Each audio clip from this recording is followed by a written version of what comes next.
Good morning children. मैं standard 5 की Hindi literature miss.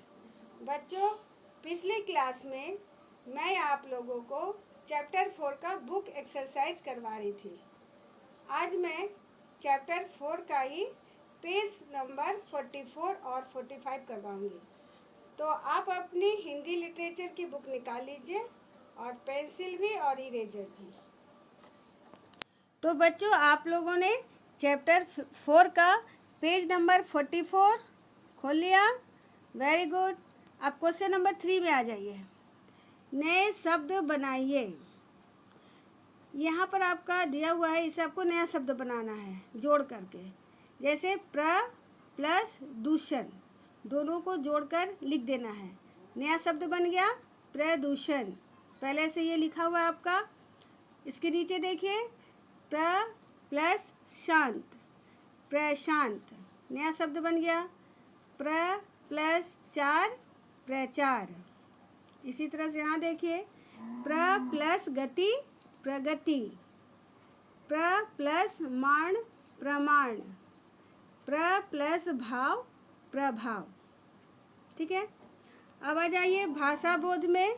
Question number 1, नीचे दिए गए वाक्यों को शुद्ध करके लिखिए। यहाँ पर बहुत सारे वाक्य दिए हुए हैं, है ना।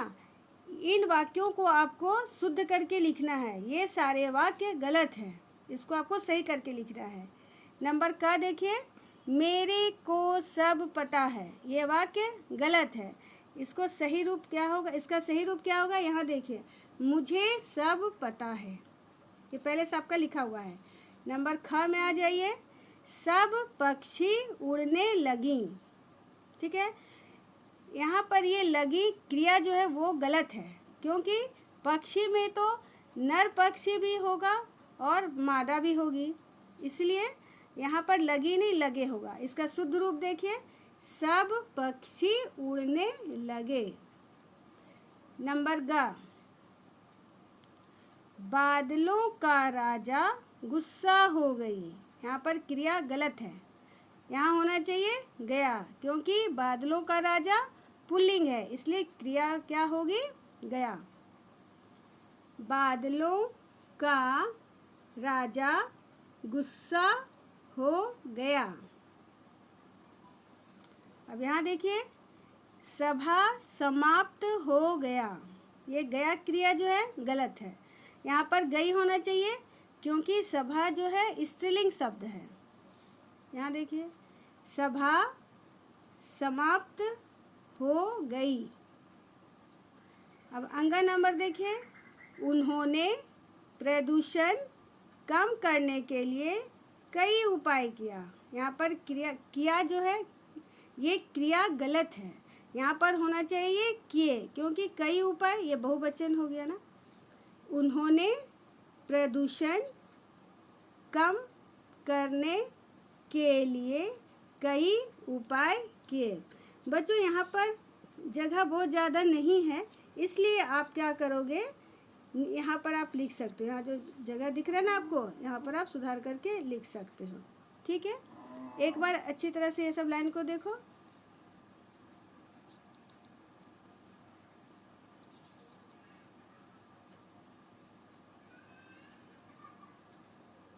अब आ जाओ पेज 45। पेज 45 का सबसे ऊपर देखो। अब आप नीचे लिखे वाक्यों में से उद्देश्य और विधेय को अलग करके लिखिए।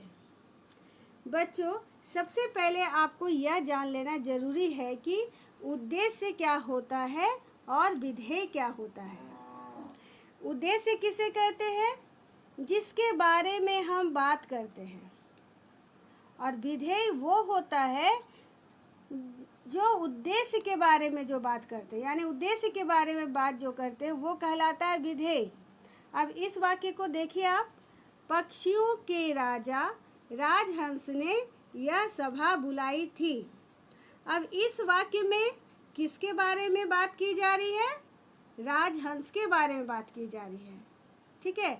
तो पक्षियों के राजा राजहंस ने, यहाँ से लेकर यहाँ तक हो गया उद्देश्य। यह सभा बुलाई थी। यहाँ पर किसके बारे में बात की जा रही है? उद्देश्य के बारे में। उसने क्या किया है? तो सभा बुलाई थी। यह सभा बुलाई थी, यह हो गया आपका विधेय। तो आप क्या करिए, अंडरलाइन कर लीजिए और तीर का निशान देके यहाँ पर लिखिए उद्देश्य, और यह सभा बुलाई थी इसको भी यहाँ से यहाँ तक अंडरलाइन करिए और उसके बाद तीर का निशान लगा कर लिखिए विधेय। उसके बाद नंबर ख में आ जाइए। सभा में उसने, यहाँ तक अंडरलाइन करिए, तीर का निशान लगाकर उद्देश्य लिखिए। अपने मित्र हाथी को भी बुलाया था। यहाँ से लेकर यहाँ तक आपको अंडरलाइन करना है, तीर का निशान लगाकर लिखना है यहाँ पर विधेय। नंबर ग में देखिए, अचरज नगर में रहने वाले लोगों ने, यहाँ से लेकर यहाँ तक अंडरलाइन करिए, तीर का निशान लगाकर लिखिए उद्देश्य। हमारे वन के आसपास कई कारखाने लगा लिए हैं। यहाँ से लेकर यहाँ तक आपको अंडरलाइन करना है और यहीं पर तीर का निशान लगाकर विधेय लिखना है।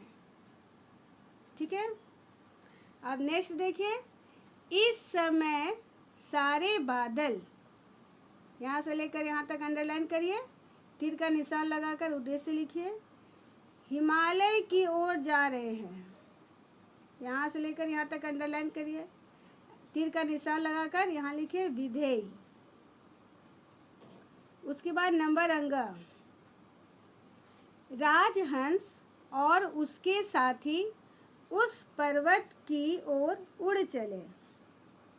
उद्देश्य कहाँ से कहाँ तक हो जाएगा? राजहंस और उसके साथी, ये हो गया उद्देश्य। इसको अंडरलाइन करना है, तीर का निशान लगाकर यहाँ पर लिखना है उद्देश्य। उस पर्वत की ओर उड़ चले, यहाँ से लेकर यहाँ तक अंडरलाइन करिए, तीर का निशान लगाइए और यहाँ लिखिए विधेय। हो गया। अब आ जाइए क्वेश्चन नंबर 4। नीचे दिए शब्दों की तरह दो दो शब्द और बनाइए। अब यहाँ पर देखिए, ये है र का विभिन्न रूप। हम लोग र का प्रयोग 4 तरह से करते हैं। एक तो देख लीजिए, यहाँ पर आपका निशान बना हुआ है, चिन्ह बना हुआ है। ठीक है, एक शब्द बनाया हुआ है अचरज। अब इस र से आप 2 और नए शब्द आपको बनाकर लिखना है। जैसे मैंने यहाँ पर बनाया है नगर और यहाँ पर राजहंस। आप अपने मन से कुछ भी दूसरा शब्द बनाकर लिख सकते हैं। ठीक है, अब यहाँ पर देखिए निशान कैसा है, चिन्ह कैसा र का, ये र है। जैसे प में लग गया, हो गया प्रदूषण। अब इसी र से दूसरा शब्द हो गया प्रणाम, प्रसाद। अब ये र का देखिए, इसको रेफ कहा जाता है ना। ये भी र का एक रूप है। वर्षा, पर्वत, पर्यावरण।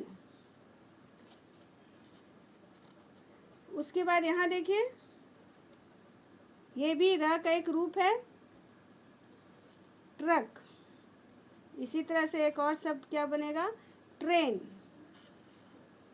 ड्रामा। तो बच्चों, ये इस चैप्टर का बुक पेज आपका कंप्लीट हो गया। आपका होमवर्क है